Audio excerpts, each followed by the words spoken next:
యోహాను సువార్త 8వ అధ్యాయం. ఇదంతా మనకు తెలిసిన భాగము. 8వ అధ్యాయము. యేసు ఒలీవల కొండకు వెళ్ళెను. తెల్లవారుగానే యేసు తిరిగి దేవాలయంలోకి రాగా ప్రజలందరూ ఆయన యొద్దకు వచ్చిరి గనుక ఆయన కూర్చుండి వారికి బోధించుచుండెను. శాస్త్రులను పరిచయులను వ్యభిచారం ముందు పట్టబడిన ఒక స్త్రీని తోడుకొని వచ్చి ఆమెను మధ్య నిలవబెట్టి, బోధకుడా, ఈ స్త్రీ వ్యభిచారం చేయుచుండగా పట్టబడెను. అట్టి వారిని రాళ్ళు రువ్వి చంపవలెనని ధర్మశాస్త్రంలో మోషే మనకు ఆజ్ఞాపించాను కదా, అయినను నీవేమి చెప్పుచున్నావని ఆయన అడిగిరి.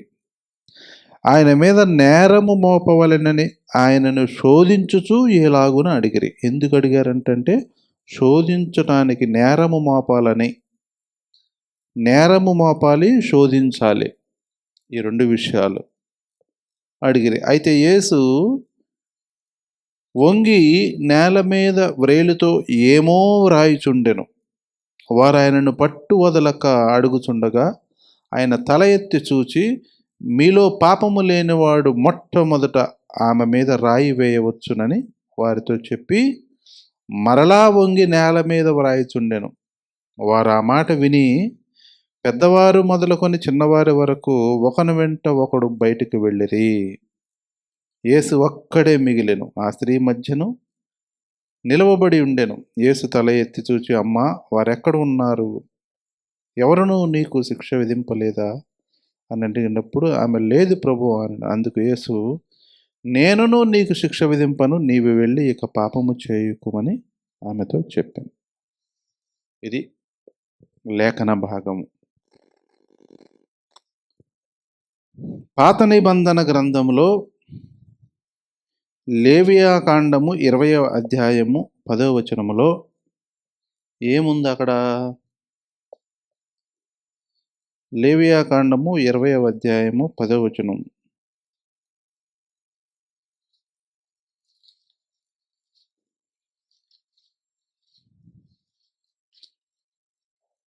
ఇరవై అధ్యాయం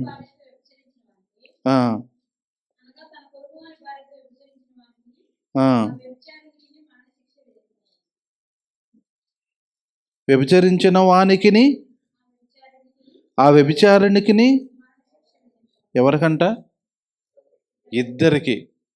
ఇద్దరికి మరణశిక్ష విధించాలి. ఇద్దరికి మరణశిక్ష అంటే ఇద్దరిని చంపాలి. ఎలా చంపాలి? రాళ్లతో కొట్టి చంపాలి. రాళ్లతో కొట్టి చంపాలి. ఎంత బాధ! రాయితో కొడితే ఉరేస్తే ఒక్కసారి ప్రాణం పోయిద్ది.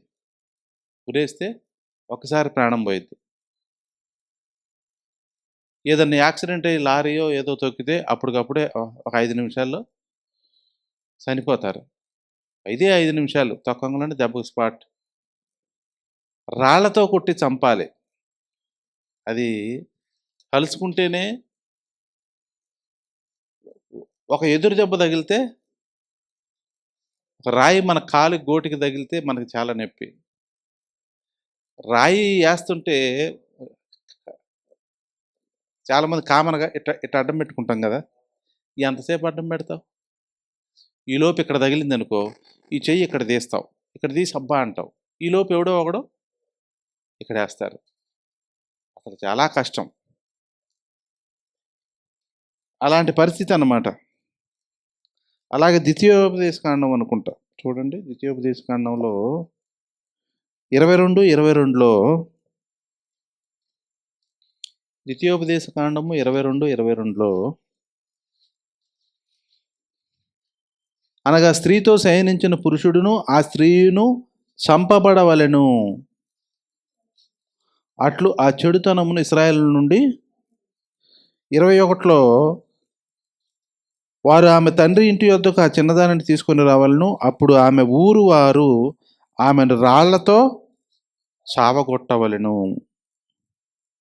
రాళ్లతో చావగొట్టాలి. యోహాను సువార్త 8వ అధ్యాయంలో ఈమెను ఒక్క ఆమెనే తీసుకొని వచ్చారు ఇక్కడికి. ఇద్దరిని తేవాలి. ఆ ఇద్దరేరి అతన్ని కూడా తీసుకురండి అని అనలా యేసు ప్రభు వారు. ఎందుకని మరి అనాలిగా? అతన్ని కూడా తీసుకొని రండి అనాలి కదా! అసలు అక్కడ దాకా ఎందుకని ఈయన యేసు ప్రభు వారు ఇక్కడే బ్రహ్మాండమైన ఆన్సర్ చెప్పాడు. 6వ వచనంలో ఆయన మీద నేరము మోపవలెనని ఆయనను శోధించుచు ఈలాగున అడిగిరి. నేరం మోపరు. ఇప్పుడు ఖచ్చితంగా మనకు దొరికాడు, బాగా చేతి నిండా దొరికాడు. రాళ్లతో కొట్టి చంపండి అంటే మరి నువ్వేం రక్షించడానికి వచ్చావు? రక్షకుడు, ప్రేమమయుడు, లోకరక్షకుడు అన్నావు అని అంటారు. పోనీ రాళ్లతో కొట్టొద్దు, ఈ ఒకసారి క్షమించండి అన్నాడు అనుకో, ధర్మశాస్త్రాన్ని వ్యతిరేకించిన వాళ్ళు అవుతారు, అవుతాడు యేసు ప్రభు వారు. కాబట్టి అటు ఇటు కాకుండా చక్కగా ఏమో వ్రాయిచుండెను. ఏం రాస్తున్నాడు? ఎవడైనా వచ్చి చూస్తే ముందు ఏమన్నాడు? మీలో పాపము లేనివాడు ఏమన్నాడు? మీలో పాపము లేనివాడు మొట్టమొదట ఆమె మీద రాయి వేయవచ్చును. వేసేయండి అన్నాడు. రాయి వేసేయండి. కానీ ఎప్పుడు వేస్తావు నువ్వు రాయి అంటే, నీలో పాపము లేకుండా ఉన్నప్పుడు రాయి అని అన్నాడు. ఇక అప్పుడు రాయేయటానికి వాళ్ళకి ధైర్యం చాల. అప్పుడు వాళ్ళు మరలా వంగి నేల మీద వ్రాయిచుండెను. వారు ఆ మాట విని దగ్గర, మీ బైబిల్లో ఏముందో ఒకసారి చదవండి. అది నా బైబిల్లో అది లేదు. నీ బైబిల్లో ఉందా? ఎక్కడుంది? కింద సంగతి కాదు నేను చెప్పేది, బైబిల్లో ఉందా? కిందే ఉందా? ప్రాచీన ప్రతులలోనే ఉంది, అక్కడ లేదా బైబిల్లో?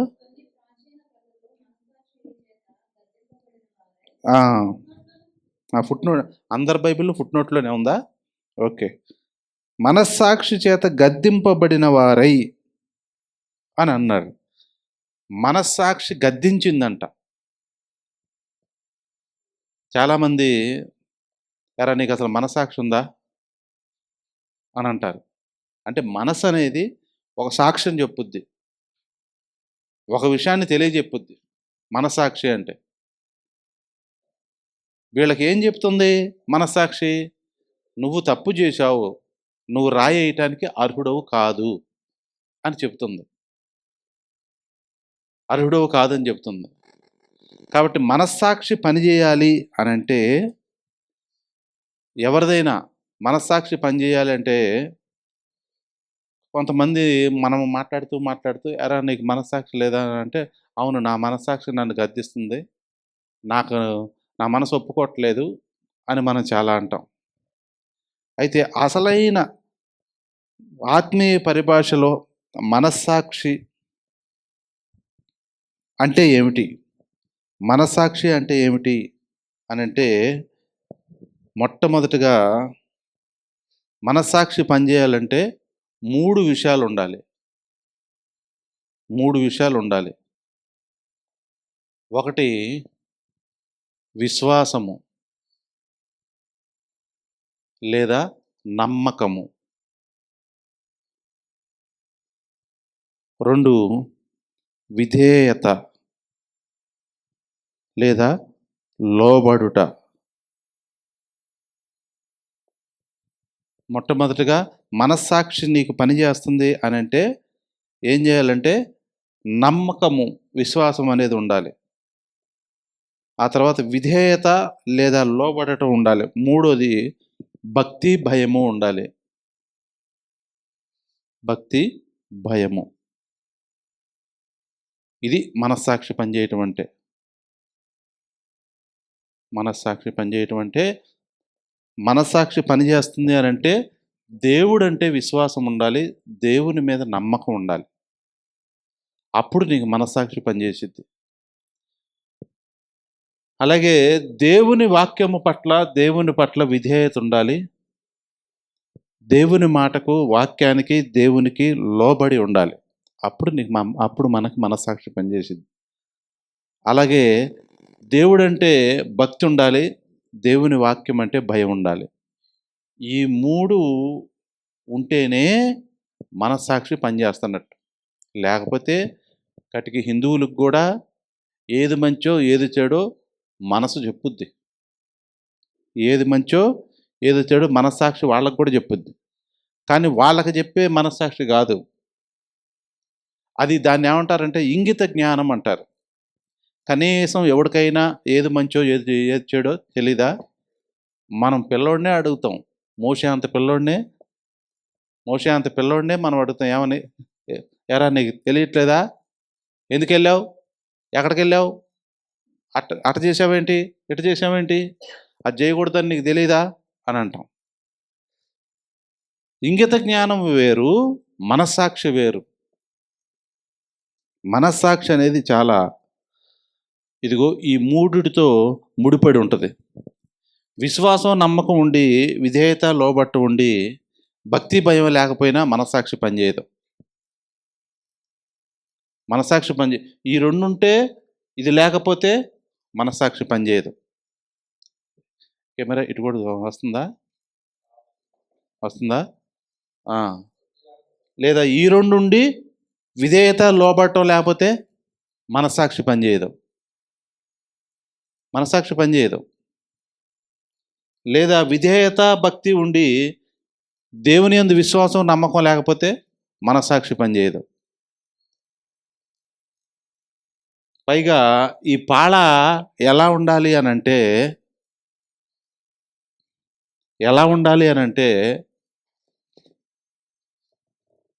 100% ఉండాలి. ఏదో కొన్ని విధేయత చూపించి కొన్ని విధేయత చూపకపోతే మనస్సాక్షి పనిచేయదు. అలాగే భక్తి, దేవుడంటే భయము లేకపోతే మనస్సాక్షి పనిచేయదు. మనస్సాక్షి పనిచేస్తేనే దేవుడు మనతో ఉంటాడు. మనస్సాక్షి పనిచేయకపోతే వచ్చే ఇబ్బందులు ఏంటంటే దేవుడు మనతో స్నేహం చేయడంట. ఒకటి, మనతో స్నేహం చేయడం.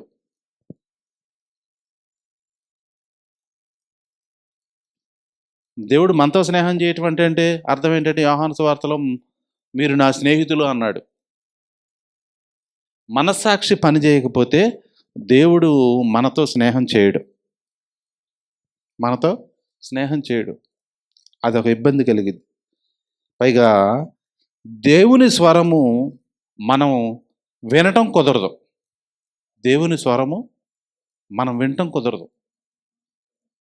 విన్నా పని చేయదు. చక్కగా వాక్యము వింటాం కానీ అది పని చేయదు. కారణం ఏంటంటే మనస్సాక్షి పనిచేయట్లేదు. మనస్సాక్షి ఎక్కువసేపు మాట్లాడాలంటే బయటికి వెళ్ళి మాట్లాడాలి. లేదు నేను ప్రార్థనలో ఉన్నానంటే ఒక్కసారితో క్లోజ్ చేయాలి. అది ఇక్కడ ఆర్గ్యుమెంట్ కాదు. ఎవరైనా సరే ఒక 4-5 మాటలు మాట్లాడాలంటే బయటికి వెళ్ళి మాట్లాడాలి. లేదా నేను ఇప్పుడు ప్రార్థనలో ఉన్న తర్వాత మాట్లాడతా అంటే అక్కడ కూర్చొనైనా చెప్పేయచ్చు. ఈ మాట నేను ఇదివరకే చాలాసార్లు చెప్పటం జరిగింది. ఏంటంట ఇంకోటి, మనస్సాక్షి పనిచేస్తే దేవుడు మనతో స్నేహం చేయడం ఒకటి, ఇంకొకటి స్వరం కూడా వినపడదు. అంటే చెప్పినా పని చేయదు. ఇక్కడ ఆహా ఓహో అంటాం, మళ్ళీ కుక్కతోక వంకర. కుక్కతోకకి 2 చెక్కలేసి కట్టాడంట. నాలంటోడు 2 స్కేలు బద్దలు ఉంటాయే, కుక్కతోక ఎట్టుండిద్ది, ఇలా వంకరగా ఉండిద్ది. ఈ వంకర పోవటానికి బద్దలేసి కట్టాడు, 2 చెక్కలేసి కట్టాడు. మనకు చెయ్యి ఇరిగితే కాలు ఇరిగితే ఏం చేస్తారు? బద్దలేసి కడతారు. ఏది అది కట్టుకున్న దాకా. కుక్కతో ఒక్క వారం రోజులు కట్టి 8వ రోజు తీశాడు. తీస్తే ఏమైంది? మళ్ళీ టంజని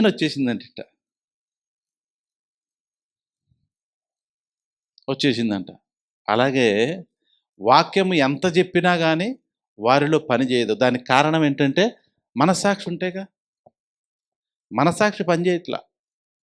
ఈ మనస్సాక్షి పనిచేయాలంటే విశ్వాసం ఉండాలి. దేవుడంటే విశ్వాసం ఉండాలి. దేవుడంటే నమ్మకం ఉండాలి. అలాగే దేవుని వాక్యమన్నా, దేవుడన్నా విధేయత ఉండాలి. దేవుని వాక్యానికి కానీ, దేవునికి కానీ లోబడాలి. అప్పుడు మనస్సాక్షి పనిచేసింది. దేవుడన్నా, వాక్యమన్నా భక్తి, భయం ఉండాలి. ఖచ్చితంగా ఈ 3 ఉంటేనే మనస్సాక్షి పనిచేస్తున్నట్టు. లేకపోతే దాన్ని ఏమంటారంటే వాత వేయబడిన మనస్సాక్షి అంటారు. వాత వేయబడిన మనస్సాక్షి 1 తిమోతిలో రాసిన పత్రికలో ఉంది ఆ మాట. వాత వేయబడిన మనస్సాక్షి.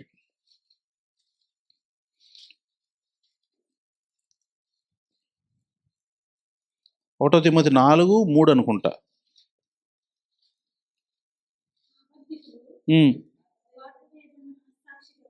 ఆ, ఆ,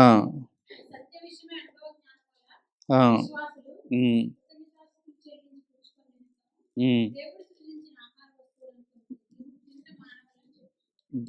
ఆ సందర్భంలో అక్కడ తినటానికి గురించి చెప్పాడు. కానీ ఏమైపోద్దంటే ఈ 3 లేకపోతే వాత వేయబడిన మనస్సాక్షి. అంటే వాత వేయబడిన మనస్సాక్షితో ఎందుకు పోల్చాడు?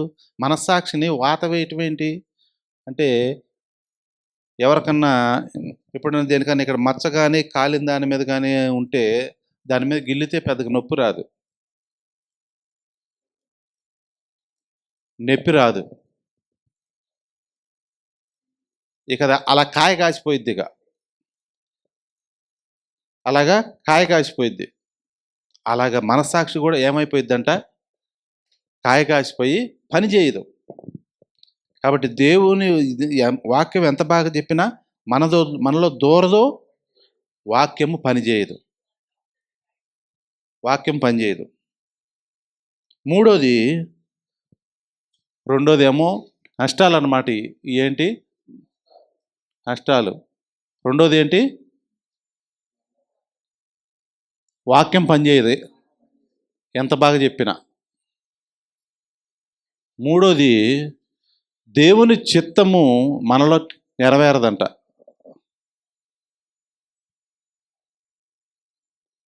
నెరవేరదు. ప్రభువా నీ చిత్తానుసారంగా జరిగించు నాయన, నీ చిత్తం నా పట్ల ఏముందో నెరవేర్చు ప్రభు అని మనం ప్రార్థన చేస్తున్నావా? అది నెరవేరదు. అది నెరవేరదు. కాబట్టి మనం చేసే ప్రార్థనలన్నీ నెరవేరాలంటే బోల్డని లింకులు ఉన్నాయి. ఏదో ప్రార్థన చేస్తున్నాం వచ్చేసి వెళ్ళిపోతాం అంటే అవ్వదు పని. అక్కడ దేవుని చిత్తము నెరవేరదంట. అంటే అర్థం ఏంటంటే, దేవుడు మనల్ని ఎందుకు పుట్టించాడు ఈ భూమి మీద, దాని ప్రతిఫలము జరగదన్నమాట. అంటే అర్థం పర్థం లేకుండా పోతాం. దేవుడు ఒక ఉద్దేశం మీద పుట్టిస్తే ఆ ఉద్దేశాన్ని మనం నెరవేర్చలేకుండా పోతాం. దానికి కారణం ఏంటంటే మనస్సాక్షి, వాత వేయబడిన మనస్సాక్షి అవ్వటం వలన. కాబట్టి దేవుడంటే విశ్వాసం ఉండాలి, దేవుడంటే నమ్మకం ఉండాలి. అలాగే వాక్యాన్ని నమ్మాలి, వాక్యాన్ని విశ్వసించాలి. అలాగే వాక్యానికి విధేయత చూపాలి, వాక్యానికి లోబడి ఉండాలి. వాక్యం ఒకటి చెప్తున్నా సరే దానికి లోబడకపోతే నీకు మనస్సాక్షి పనిచేయనట్టు. కానీ కామన్గా ఏమంటామంటే, మన మనస్సాక్షి మనం చెప్పట్లేదా అంటాం. ఏం చెప్పుద్ది నీకు? నీకు మనస్సాక్షి గురించి చెప్పిన ఆ 3 విషయాలు మనలో లేకపోతే ఏం ఒట్టిదే. దాన్ని ఇంగితం అంటారు, ఇంగిత జ్ఞానం అంటారు. ఇంగిత జ్ఞానం వేరు, మనస్సాక్షి వేరు. కాబట్టి మనస్సాక్షి పనిచేయాలంటే దేవుడు మన పట్ల నెరవేర్చాల్సిన పనులు కూడా నెరవేర్చడు అనే విషయాన్ని గుర్తుపెట్టుకోవాలి. అందుకనే యేసుప్రభు వారికి ఒక మంచి పేరుంది. ప్రకటన గ్రంథం 3:14 సత్యసాక్షి అని అంటారు. సత్యసాక్షి ఆయన పేరేంటి? ప్రకటన గ్రంథం 3:14 సత్యసాక్షి అని యేసుప్రభువుకు పేరుంది.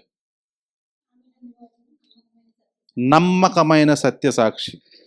ఈ సత్యసాక్షి నీ గురించి నా గురించి ఏమని సాక్ష్యం చెప్తాడంటే, ఒకానొక దినాన ఆయన పైన కనబడే విషయాలు ఏవి కూడా దాన్ని బట్టి సాక్ష్యం ఇవ్వడు. మనస్సాక్షిని ఆధారం చేసుకునే సాక్ష్యం ఇస్తాడంట ఒకానొక రోజు.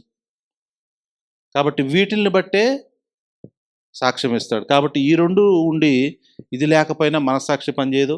ఈ రెండు ఉండి ఇది లేకపోయినా, విధేయత లేకపోయినా మనస్సాక్షి పనిచేయదు.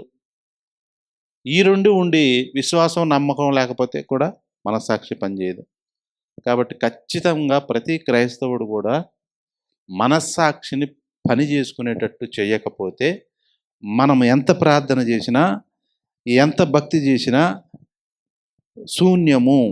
శూన్యము. అది కూడా ఎలా ఉండాలంటే పూర్తి స్థాయిలో ఉండాలి. నమ్మకం, విశ్వాసం కానీ, విధేయత కానీ, కొద్దిగా లోబడిపోవటం కానీ. ఇంతకీ ఇవి ఎవరి మీద విశ్వాసము, దేని మీద నమ్మకం అంటే దేవుని మీద నమ్మకము, వాక్యము మీద నమ్మకం. ఇక్కడ విధేయత ఎవరి మీద విధేయత అని అంటే వాక్యము పట్ల విధేయత, దేవుని పట్ల విధేయత, నీ ఇంట్లో భార్య భర్తల పెద్దల విషయంలో కూడా లోబడి ఉండాలి. పెద్దలు చెప్పిన మాట ఖచ్చితంగా వినాలి. వినకపోతే ఏం జరుగుద్దంటే దేవుడు మనల్ని ఇష్టపడడు. దేవుడు అనుకున్న కార్యము మన పట్ల నెరవేరదు. మోషే పట్ల కూడా అంతే. మోషే కూడా వాళ్ళ అమ్మ మాట, వాళ్ళ నాన్న మాట వినకపోతే దేవుడు పట్టించుకోడు. నువ్వేమి మార్కులు రావు, ఏమి పాస్ అవ్వవు, ఎందుకీ పనికి రాకుండా పోతావు.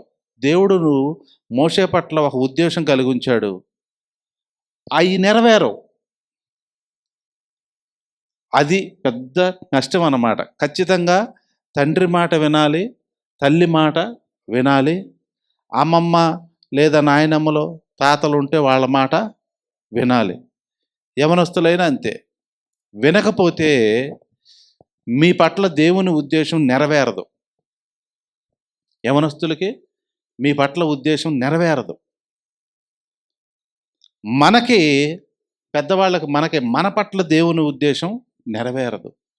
కానీ ప్రార్థన ఏమని చేస్తాం? నేను ఎప్పుడు అదే ప్రార్థన చేస్తాను. ప్రభువా, నా పట్ల నీ ఉద్దేశం ఏమైందో నెరవేర్చండి అని. ఎవరైనా ప్రార్థన చేయడానికి వచ్చినా కానీ, ప్రభువా, వీరి పట్ల నీ ఉద్దేశం ఏమైందో నెరవేర్చంటే అప్పుడు దేవుడు అంటాడు, అరే నువ్వు అంటున్నావు కానీ వాళ్ళలో మనస్సాక్షి లేదురా బాబు. నువ్వు రికమెండేషన్ చేసినా పని చేయదు అది. అవునా? రికమెండేషన్ చేసినా పని చేయదు, పని చేయదు. ఇంక నేను ప్రార్థన చేస్తే ఉపయోగం ఏముంది? నేను చేస్తా, అది పని చేయాలిగా. కాబట్టి మనస్సాక్షి చాలా ముఖ్యము, మోస్ట్ ఇంపార్టెంట్. మనస్సాక్షి ఉండాలంటే విధేయత కలిగి ఉండాలి. చెప్పిన మాటలకి ఖచ్చితంగా పెద్దల మాటలు, దైవజనుల మాటలు, దేవుని మాటలు, వాక్యములో ఉన్న మాటలకి మనం ఖచ్చితంగా విధేయత చూపాలి. ఎంత పర్సెంట్ అంటే 100%, మామూలుగా కాదు. ఇది ఏదైనా సరే 100%. ఇదైనా అంతే. ఏదో మనకిష్టమైనవి నమ్మి ఇష్టం లేని అని కాదు, 100%. కాబట్టి ఈ విషయాల్లో మనం జాగ్రత్తగా మనం ఆలోచన చేయాలి. మన మనస్సాక్షి ఎలా ఉంది ఇప్పుడు దాన్ని బట్టి మనకు అర్థమైపోద్ది మన మనస్సాక్షి ఎలా పనిచేస్తుందో మనకి క్లియర్గా అర్థమైద్ది. లేఖనము దేవుని వాక్యానికి లోబడితే వాక్యము మనలో ఉంటుంది, మన లోపల ఉంటుంది. ఎప్పుడైతే దేవుని వాక్యానికి మనం భయపడతామో సాతాను మనల్ని చూసి భయపడతాడు.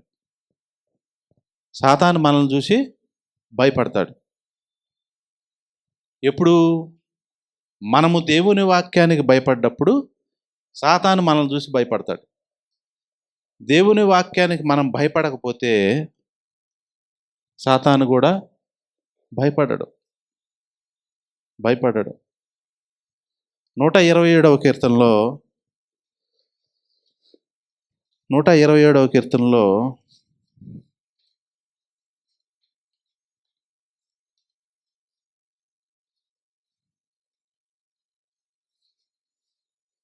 127వ కీర్తన 5వ వచనంలో, వారితో తన అంబుల పొది నింపుకొనిన వాడు ధన్యుడు, అటివారు సిగ్గుపడక గుమ్మములలో తమ విరోధులతో వాదించుదురు. విరోధులతో ఏం చేస్తాడంట? యవ్వన కాలమందు పుట్టిన కుమారులు బలవంతుల చేతిలో బాణములు వంటి వారు, వారితో తన అంబుల పొది నింపుకున్నవాడు ధన్యుడు, అటివారు సిగ్గుపడక గుమ్మములలో అంటే గుమ్మములలో సాతాను ఉంటామేంటి? గుమ్మములో సాతాను ఉంటామేంటి? విరోధులు ఉంటామేంటి? గుమ్మములో విరోధులు ఒక హిందువులు అన్నారంట, ఏంది బాబు నువ్వు అట చెప్తావేంటి? మీ గుమ్మాల్లోనే సైతాను విరోధులు ఉంటారంట, మరి మీ దేవుడు ఇంకేం గొప్ప దేవుడు? గుమ్మాలో కూర్చోబెడతాడా మీ దేవుడు విరోధుల్ని, సైతాన్ని అని అన్నాడంట. గుమ్మంలో ఉంటామేంటి అని అంటే, అప్పుడు అతను అన్నాడంట,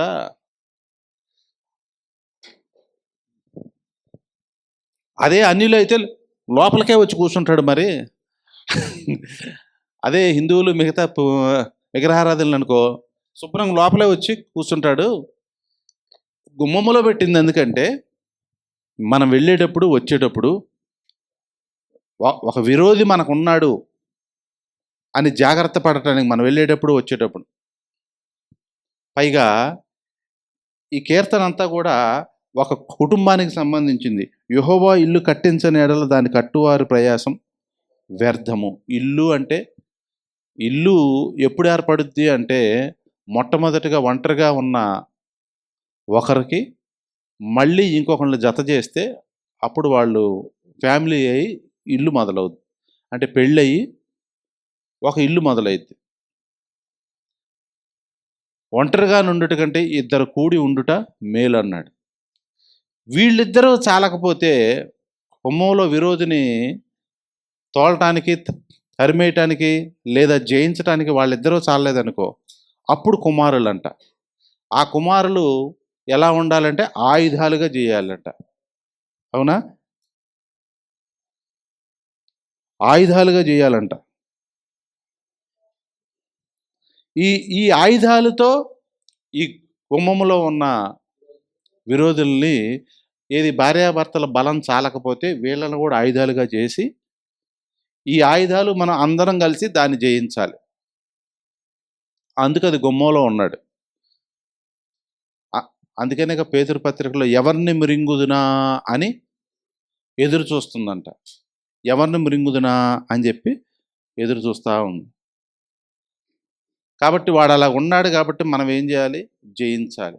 ఒకడు చాలకపోతే ఇద్దరు కలిపి జయించాలి. ఇద్దరు చాలకపోతే పిల్లవాళ్ళని ఆయుధాలుగా చేసి జయించాలి. ఒకవేళ పిల్లవాళ్ళని ఆయుధాలుగా చేయలేదనుకో, దేవుని చేతిలో ఆయుధాలుగా చేయలేదనుకో, అప్పుడు వాడు సాతాను చేతిలో ఆయుధాలుగా తయారవుతారు. దేవుని చేతిలో ఆయుధాలుగా తయారవ్వకపోతే ఇక మిగిలింది ఏంది? ఉంది ఇద్దరే, దేవుడు సైతానే ఈ ప్రపంచంలో.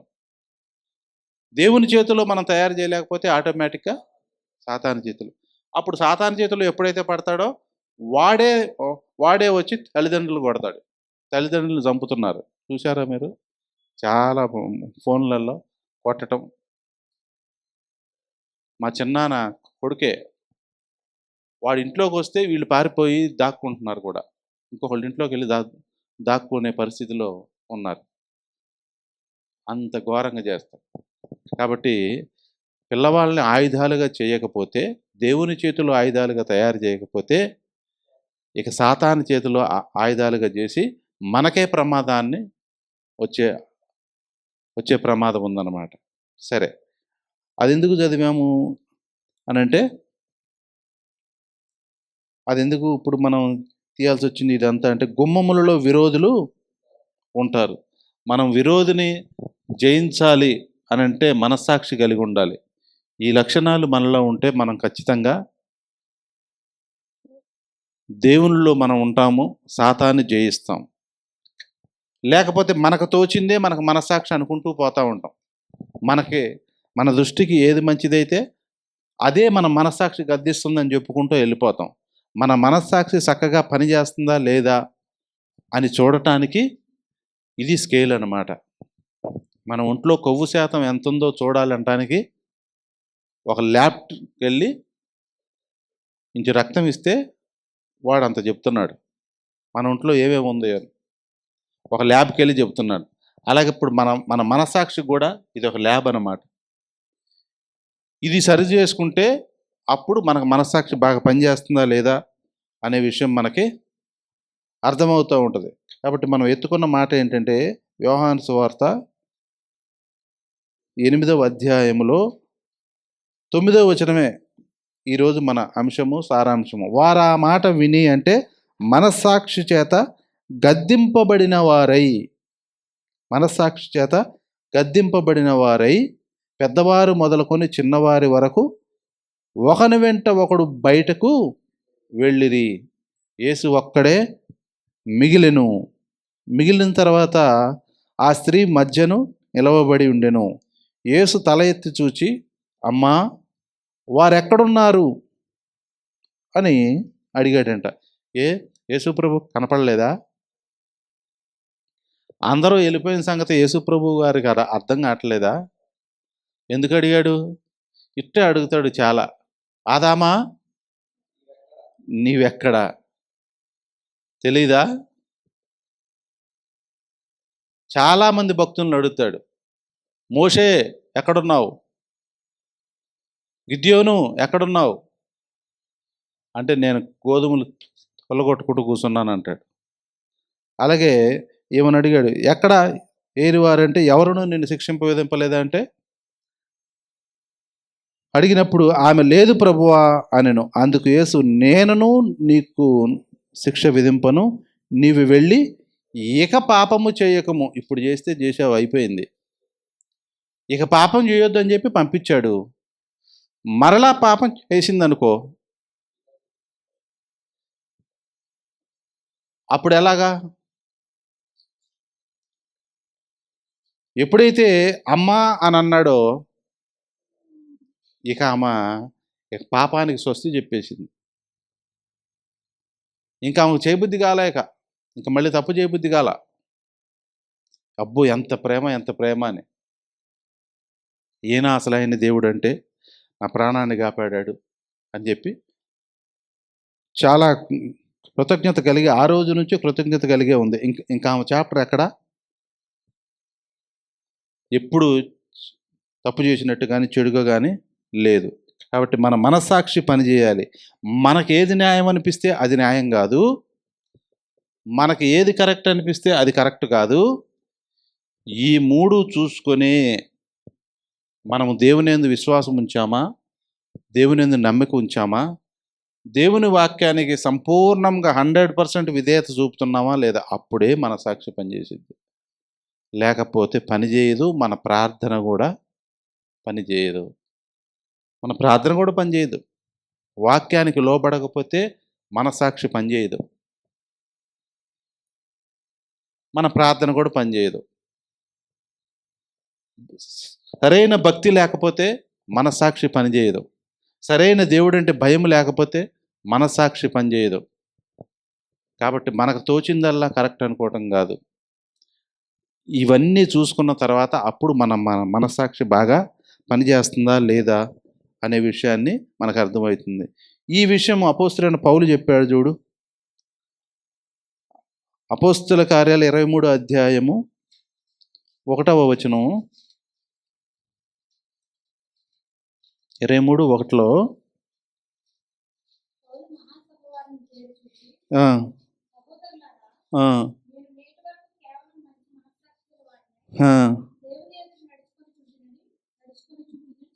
ఏమని చెప్పాడు? నేను నేటి వరకు కేవలము మంచి మనస్సాక్షి గలవాడనై. అంటే మంచి మనస్సాక్షి అంటే ఏంటంటే వాత వేయబడిన మనస్సాక్షి కూడా ఉంది. మంచి మనస్సాక్షి గలవాడనై దేవుని ఎదుట, అంటే మంచి మనస్సాక్షి కలిగిన వాడు ఏం చేస్తాడంట? దేవుని ఎదుట నడుస్తాడంట. దేవుని ఎదుట నడుస్తాడు. దేవుని ఎదుట అంటే దేవుడు ఇలా నడుస్తూ ఉంటే మంచి మనస్సాక్షి కలిగిన వాడు ఏం చేస్తాడు? దేవుని కంటే 2 అడుగులు ముందేసి నడుస్తూ ఉంటాడు. ఎందుకు నడుస్తాడు అని అంటే దేవుడు ఎక్కడన్నా వాడు తప్పిపోతుంటే, రే అటు కాదు ఇటు తిరుగు, అటు కాదు ఇటు తిరుగు, ఇలాగెళ్ళు అని చెప్పటానికి. అదే దేవుని వెనకాల నడుస్తున్నాడు అనుకో, చెప్పడం కుదరదు. మన పిల్లల్ని, బుడ్డ పిల్లల్ని మనం ఎప్పుడన్నా రోడ్డు మీద నడిపించేటప్పుడు మన మన వెనకాల నడిపిస్తామా? వెనకాల నడిపించం, అస్సలు నడిపించం. వెనకాల ముందు కానీ చేయబట్టుకొని కానీ నడిపిస్తాం. కాబట్టి మంచి మనసాక్షి గలవాడు ఏం చేస్తాడంట? దేవుని ఎదుట నడుస్తాడు. ఇదే అపోస్తుల కార్యాలు 24వ అధ్యాయము 16వ వచనం. ఈ విధమున నేనును దేవుని ఎడలను మనుషుల ఎడలను ఎల్లప్పుడూ నా మనస్సాక్షి నిర్దోషమైనదిగా ఉండునట్లు దాని కొరకంట అభ్యాసము. అభ్యాసం అంటే ఇంగ్లీష్లో ఏమంటారు? ఎక్సర్సైజ్. అభ్యాసం అంటే ఎప్పుడు చేస్తాడంట? అప్పుడప్పుడు కాదు, ఎల్లప్పుడూ. అంటే మనస్సాక్షి విషయంలో అంత జాగ్రత్తగా ఉండాలన్నమాట. మనస్సాక్షి విషయంలో అంత జాగ్రత్తగా ఉండాలి. అప్పుడే మన ప్రార్థనలు కానీ మన భక్తికి కానీ ఒక ప్రయోజనం కలుగుద్ది. మనస్సాక్షి సరిగా లేకపోతే అంటే 100% విధేయత, 100% లోబడటం, 100% భక్తి, 100% భయము, 100% విశ్వాసము, నమ్మకము, ఈ 3 కలిగి ఉంటేనే మనస్సాక్షి చక్కగా పనిచేస్తుంది. లేకపోతే మనస్సాక్షి పనిచేయదు. ఎప్పుడైతే మనస్సాక్షి పనిచేయదో వాక్యము దూరదు. ఎంత బ్రహ్మాండంగా వాక్యం చెప్పినా, ఎన్ని మంచి మాటలు చెప్పినా, ఇక్కడ నుంచి మెట్లు దిగితే ఇక అంతే సంగతులు. ఇక దూరదు, వాక్యం దూరదు. కాబట్టి మనస్సాక్షి ఎప్పుడైతే బాగుంటుందో అప్పుడు లోబడి కూడా ఉంటాం. ముందు లోబడితే మనస్సాక్షి ఉంటుంది. లేదా రోమిలికి రాసిన పత్రిక 13వ అధ్యాయంలో